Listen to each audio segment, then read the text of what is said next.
Τα εδώ χαράδρα.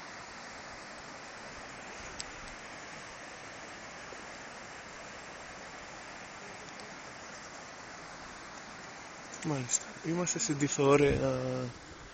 Είμαστε στην πλατεία του Οδυσσέα Ανδρούτσου. Νάτος.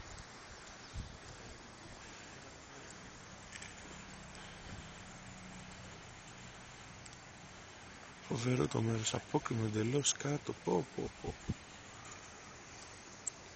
Εκεί πάνω πρέπει να είναι η σπηλιά που έζησε ο Οδυσσέας Ανδρούτσος και μερικά παλικάρια του.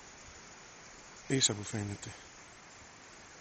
Και πώς ανέβηκαν εκεί πάνω και ζούσαν εκεί πάνω.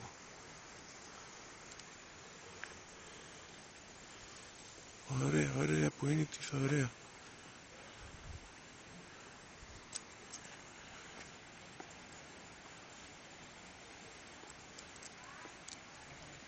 Μάλιστα, αυτά.